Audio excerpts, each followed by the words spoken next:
നീതി ആയോഗിന്റെ കണക്കിൽ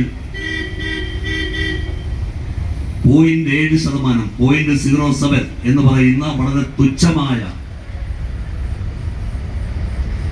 അതീവ ദാരിദ്ര്യം അനുഭവിക്കുന്നവരെ കണ്ടെത്താനുള്ള ശ്രമകരമായ സർവേ നടത്തി, കുറ്റമറ്റ സർവേ നടത്തി.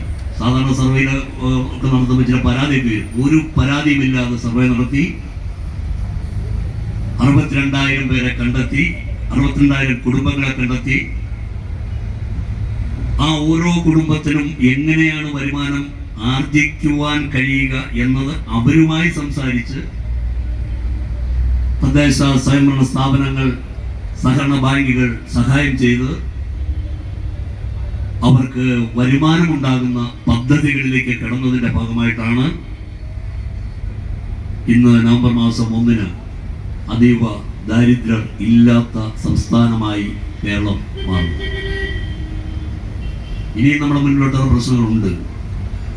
ഒരു ഗവൺമെന്റിന്റെ 5 വർഷം, ആ 5 വർഷം നടപ്പാക്കുന്ന പദ്ധതികളും പരിപാടികളും മാത്രമല്ല, ഇടതുപക്ഷ ജനാധിപത്യ മുന്നണി ഗവൺമെന്റിന്റെ കാഴ്ചപ്പാട് ഭാവിയെ കണ്ടുകൊണ്ടാണ്. അതുകൊണ്ടാണ് നമ്മുടെ നാട്ടിൽ വളരെ സജീവമായി ഇപ്പോൾ ചർച്ച ചെയ്യുന്ന വിഷൻ 2031 കേരളം എങ്ങനെയാവണം.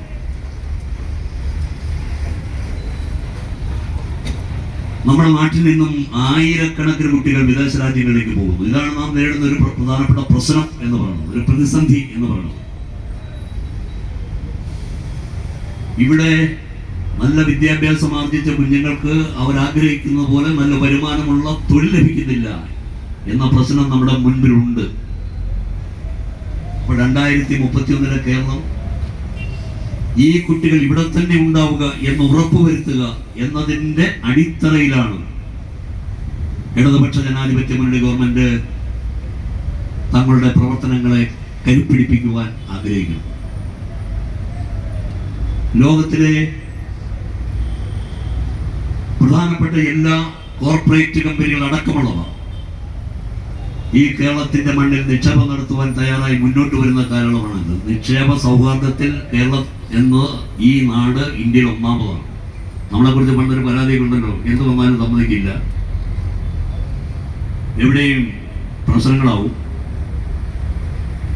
പ്രശ്നങ്ങളില്ലാത്ത സംസ്ഥാനമായി നിക്ഷേപം നടത്തുവാൻ എല്ലാവരും താല്പര്യത്തോടുകൂടി കടന്നു വരുന്ന ഒരു സംസ്ഥാനമായി കേരളം മാറി. അതിന്റെ ഫലമായി ലക്ഷക്കണക്കിന് തൊഴിലവസരങ്ങൾ കേരളത്തിന്റെ മണ്ണിൽ സൃഷ്ടിക്കപ്പെടും. ഇപ്പോൾ തന്നെ 1,00,000 തൊഴിലവസരങ്ങൾ വാഗ്ദാനം ചെയ്തിട്ടുണ്ട്. അങ്ങനെ ലോകത്തിലെ വിവിധ കമ്പനികൾ അത്തരം തൊഴിലവസരങ്ങൾ വാഗ്ദാനം ചെയ്യുമ്പോൾ അവരുടെ സ്ഥാപനത്തിൽ ജോലിയെടുക്കുവാൻ പ്രാപ്തിയുള്ളവരായി, നൈപുണ്യമുള്ളവരായി നമ്മുടെ കുഞ്ഞുങ്ങളെ മാറ്റണം. അതുകൊണ്ടാണ് നൈപുണ്യ പരിശീലനം എന്നത് കേരളത്തിൽ നടപ്പാക്കപ്പെടുന്നത്.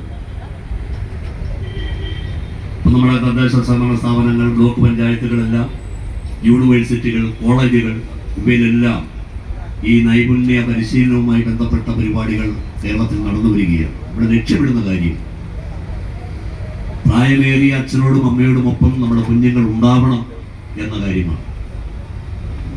അതുകൊണ്ട് ഈ കേരളം അഭിമാനകരമായ നേട്ടത്തിലേക്ക് കുതിക്കുന്നത് ഈ നാട്ടിലെ എല്ലാ വിഭാഗം ജനങ്ങളുടെയും സഹകരണവും പങ്കാളിത്തവും കൊണ്ട് തന്നെയാണ്.